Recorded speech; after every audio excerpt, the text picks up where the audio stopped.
Good morning. Welcome to our last live call. And I know that most of you are going to be watching this recording afterward, and that's beautiful also. So, just wherever you are, whatever time of day it is, thank you for being here. Thank you for taking the time to drop in. Today, we're going to be doing a little practice. So, we'll be just make sure that you have a mat set up and maybe a cushion or something comfortable for you to sit on.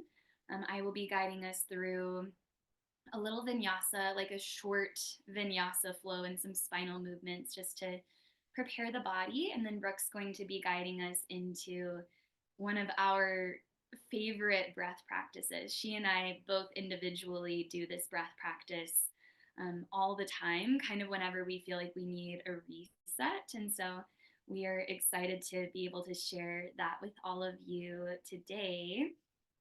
And before we dive into the practice, Brooke and I just wanted to talk a little bit about how to continue to integrate all of this energy that we've been moving and creating throughout this entire journey together. And kind of thinking back into what Brooke and I were both sharing about a couple of days ago of that void space of how do we get comfortable with the unknown, and what is our relationship with fear. And some of you have commented in the chat about how some of these practices feel very, very active, maybe more active than other practices that you've done. And they might kind of feel like they're stirring things up on an energetic level. And that is actually an intentional part of these practices. Something that my teacher talks about all the time, Kia Miller is my teacher, and she speaks about how part of this human experience is that as we're going through life, inevitably we are going to encounter resistance. And sometimes that resistance is coming from inside of ourselves. Sometimes it's coming from external circumstances or maybe some other person or some situation in our life. But how we are able to hold space for that resistance and kind of hold the energy of stability within ourselves determines how effectively we're able to then move through that resistance and move forward so that we're able to keep taking those small little baby steps every single day in the direction of the life that we want to go. And so, what we do in these practices is we bring ourselves to a space of stability first. That's why we're going to get into the body through a little bit of movement. And then we do something that we are intentionally creating resistance for ourselves. And sometimes that's if you've done Kundalini yoga, you might be holding your arms like this for like 11 minutes and your shoulders are just on fire. Sometimes you're doing these like big breath practices and you're just feeling things move. And what's happening is you're creating resistance with your own body and with your own energy. And then you're building nervous system strength and stability that is allowing you to believe and embody for yourself that you have what it takes to overcome obstacles. And the more that we practice this on our mats, the more effectively we're going to be able to overcome resistance out in our lives and out in when we're feeling really triggered in the moment. It's like, ooh, okay, I feel really triggered. I feel like energy's up here, maybe I want to do this habitual reaction of, some of us, we like clam up, we get really small, we freeze, we hide. Others get really big and they explode, they go outward. But what we're training ourselves to do through these practices is we're like, oh, okay, energy's lifting, lifting, lifting. Boom. You're able to kind of like bring yourself back to your center, back to your midline, back to your core, back to your heart, and be like, okay, I overcame resistance on my mat this morning or on my cushion. Like I already put myself into this uncomfortable situation. I know that I have the capacity to stabilize my energy and then to keep moving forward the way that I want to do. And over time, that helps us to be able to take bigger and bigger steps away from our fearful response or our habitual response, and in a way that's much more intentional. And so when we're thinking of this void space, that unknown space for a lot of us, that again, that brings that response like, do I want to get small and hide, go just like binge Netflix and disassociate? For others, do I want to like get really, really busy and just run around, like not really doing anything? Um, but what we're doing is we're like, no, I actually have what it takes to sit in this discomfort. Like I sat in discomfort on my mat this morning. I was able to breathe. I was able to find my center. And so as I'm sitting in the discomfort of the unknown, I'm able to trust myself that no matter what comes up, I am going to be able to navigate what I need to do to take the next step forward. And I mean, human design has been talking about this a lot, where we've been in a paradigm for several hundred years. It's called the left angle cross of planning. And it's been, I think I've talked about it a little bit on this in this challenge. So I'm not going to go too into detail, but it's been very linear. It's been beautiful for building things, building systems, building corporations, building governments. And the biggest fear during this old paradigm was the fear of failure. And just think of like our parents' generation, our generation, like that fear of failure was something that kind of was in the shadow underneath all of society, underneath the collective. And what we're shifting into, it started shifting in 2020. It will be complete in the shifting in 2027. So we're almost there. And they're saying that it's getting a lot faster during 2025. Um, what it's shifting into is the right angle cross of the sleeping phoenix. And the biggest fear in the collective shadow of this new paradigm is going to be the fear of the unknown. And part of the reason for that is because as we're moving away from that kind of more linear structure where it's like you take one step and then the next step and then the next step, we're going to be moving into a much more quantum reality where you as an individual are shifting something inside of yourselves, and then you're like hopping timelines, and all of a sudden like the whole world around you is feeling different and interacting different. And what that means is it's going to be more challenging to plan ahead. And that is going to lead to this underlying shadow of like, I'm afraid of the unknown because I'm afraid I'm not going to have what it takes to know how to handle that quantum leap, that quantum shift. And so, what we're doing with these practices is building that self trust of like, wait, no, no, no, no. I might not know what's going to happen to me in a year or in even maybe next week. Like maybe I just had this quantum crumble, and I don't know where to go. I feel like I'm just like, okay, like show me what's next. But as you're able to kind of surrender to that space and be like, I have my center, I have my core, I have my heart. I'm able to trust that I have what it takes to take the next step. That step might be what you do in the next 5 minutes, and then trusting that the next step is going to be revealed from there, and the next step is going to be revealed from there. And that requires a deep sense of presence and self trust. And that is part of why Brooke and I feel so passionate about these practices, because that is what we are training our nervous systems to be able to hold. So, Brooke, I'd love to hand it over to you.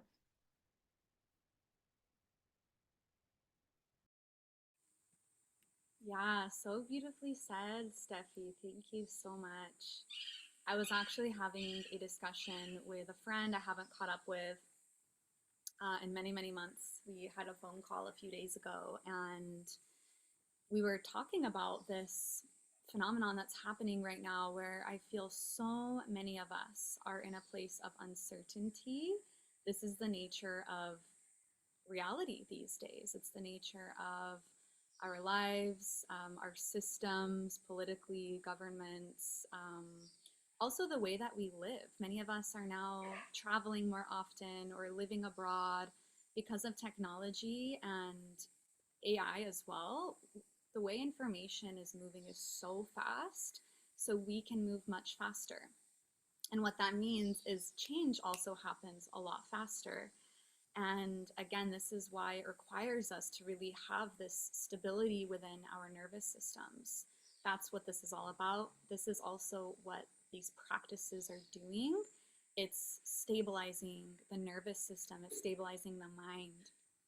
And we're also finding mental health is at an all time crisis right now because everything is faster, which means the mind is faster, thoughts are faster, and this is a form of anxiety. That's anxiety is simply fast thought, quick thought, moving emotions, fluctuations within the mind and the nervous system. This can show up as all mental health disorders, schizophrenia or bipolar, all of these things can be cured with stillness, with stability, with coming into our center, into our core, into our alignment. And on this conversation with my friend the other day, when we were speaking about this, this is also why we live in Costa Rica and in nature, and this is why so many of us value nature. We value taking these retreats in places where we can really unplug and turn off. We feel the effect on your nervous system. But back to what I was saying with my friend, and she's quite the person who wants everything planned, everything organized, very much like ducks in a row. And even she was telling me, like, wow, I've really just lifted up my hands and I'm in a place of really deep surrender. And she said something so profound I want to share. And it was, she's like, what I've decided is that if I can make an aligned decision now, then that's enough. She's like, I used to want to figure out my whole life plan and need to know like my 5-year and 10-year plan. She's like, what I've come to realize after years of struggling and stress and anxiety trying to figure it out is coming to the fact of, okay, if I can simply make an aligned decision today, then I know that that's going to lead me to another aligned decision tomorrow, and then the next day and the next day. So it has this compound effect.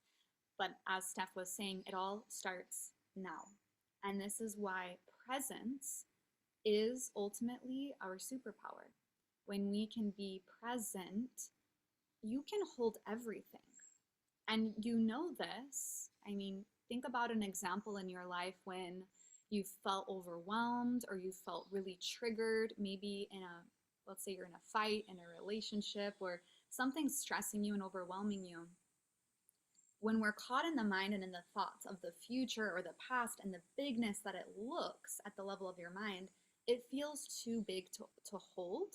But have you ever had a moment where you just pause, like you're feeling the stress and the overwhelm, where you're feeling the trigger, and you just pause and you take a breath, and then you can hold it. You realize that right there in that moment, you can hold it. You can hold all of it. Because all of the overwhelm and the stress, it only exists at the level of your mind.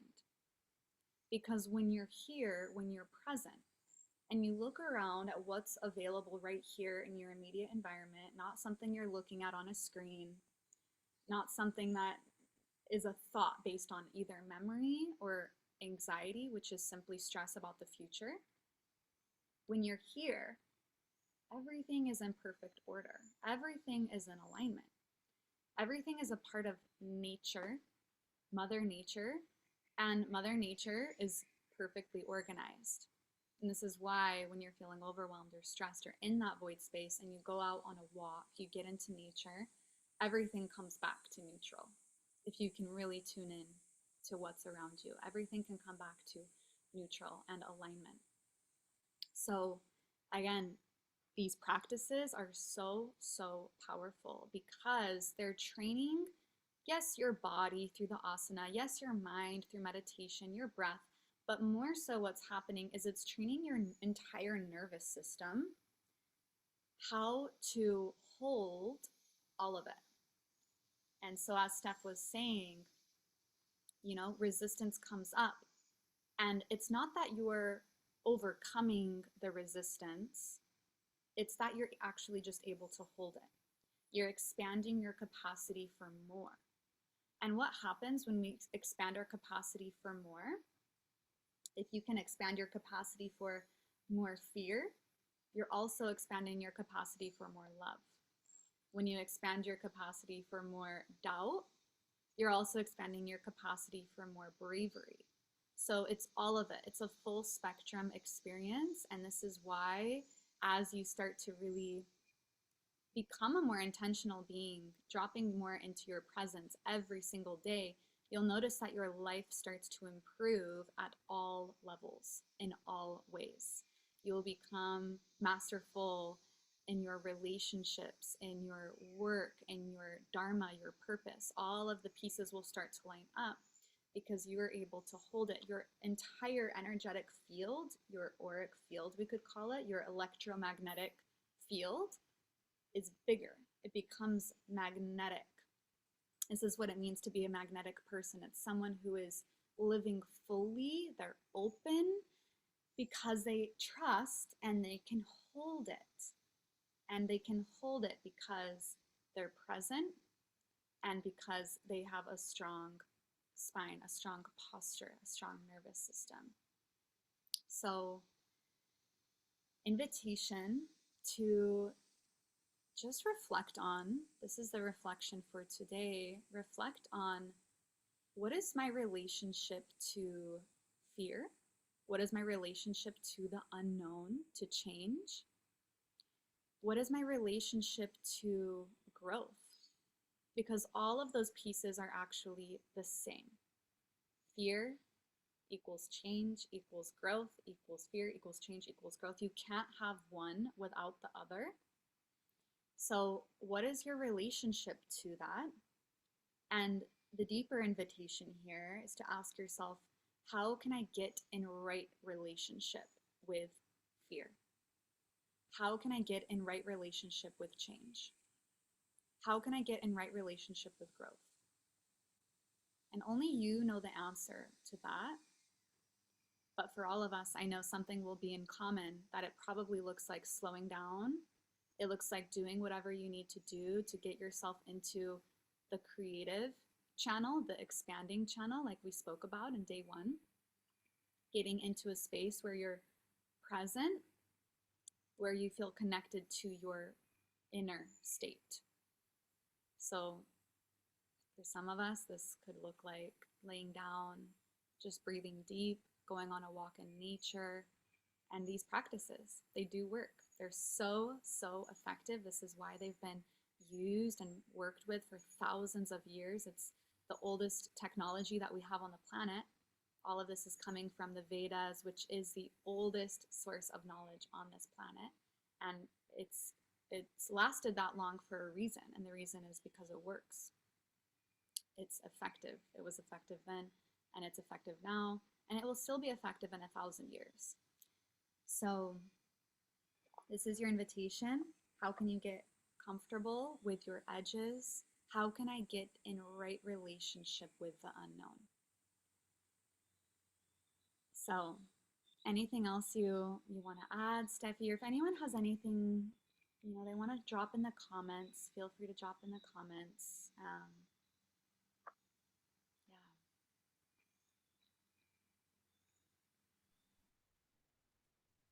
I don't have anything to add. I think that was well said. Well, our next piece of this, we've spoken about this now. You understand intellectually, and now we're going to again give you an experience to drop into the experience of it. And once again, I'll just add. It's nice to read about these things and listen and understand intellectually, but when we can experience it at the level of the body, at the level of the nervous system, that's when the true transformation happens. So, this is why we're offering you these practices every single day. And you will feel the shift. I promise you that. So Steph is going to start you off with a little movement. I'm going to finish us off with a little Kriya. It probably won't be more than 35, 40 more minutes maximum. So stay with us if you're here. Yes, so set up your space and find a mat or sit on a cushion. And we'll tune in by just finding a comfortable seat. So create a straight spine. You might want to kind of rock from side to side. Draw your shoulders down and back. And for a moment, close your eyes.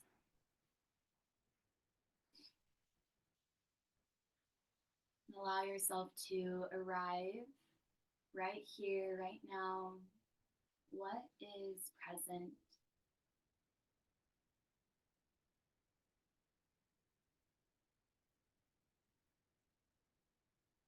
And we will tune into this practice by chanting Ong, O-N-G. So we're vibrating the roof of the mouth as we chant Ong Namo Guru Dev Namo. This essentially means I bow to, or I call upon creative consciousness. I bow to, or I call upon my inner guru or teacher. The guru is that which takes you from darkness to light. So rub your palms together in front of your heart. If you're not familiar with this mantra, feel free to listen or to hum along. Then guide your hands to stillness. Press your thumbs against your sternum to help lift your chest. We will chant 3 times. Take a deep inhale. Om Namo Dev Namo. Om Namo Dev Namo.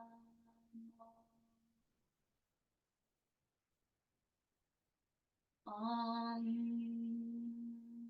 Namo Dev Namo.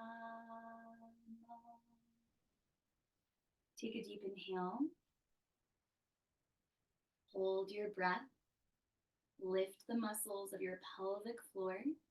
Squeeze your energy up your spine. And exhale, place your hands on your shin. So hands pretty close to your ankles. Spinal flexion. Inhale, rock to the fronts of your sits bones. Press your belly button forward. Exhale, rock to the backs of your sits bones, round your lower back.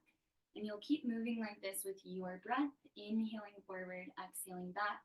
You can start to speed up the rhythm so that eventually you're moving at a sniff in, sniff out through your nose pace, inhaling forward, exhaling back.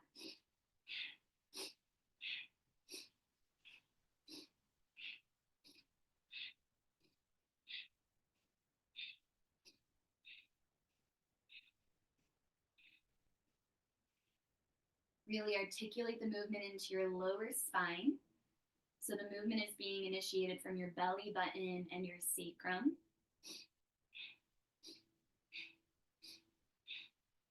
Now place your hands on the fronts of your knees. Bring the movement into your mid and upper back. Same breath, inhaling forward, exhaling back. But now articulate the movement into your heart and your shoulder blade region.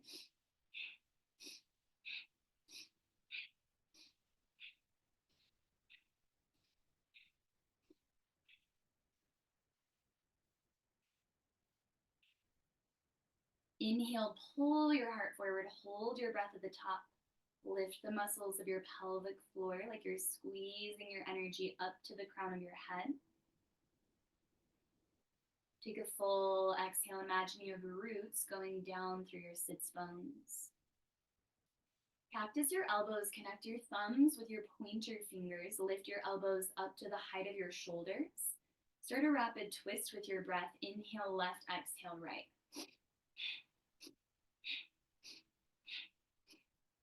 In left, out right. Sniff in, sniff out through your nose. Really allow a free swinging motion through your upper back, your shoulders, your chest.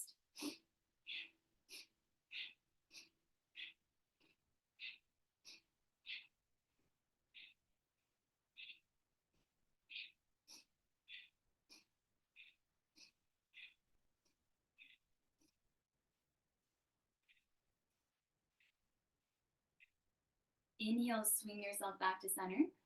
Hold your breath. Lift the muscles of your pelvic floor. Again, focus on moving your energy upward. Exhale, relax your hands down onto your legs.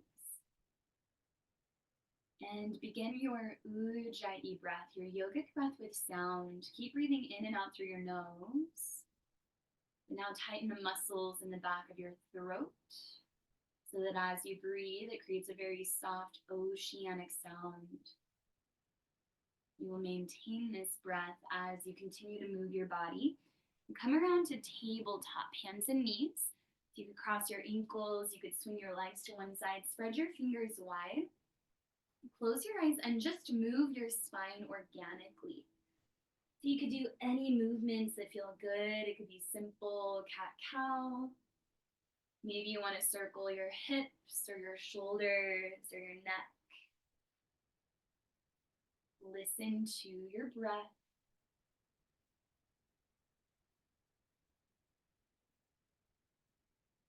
Use the movement to connect your breath with your body.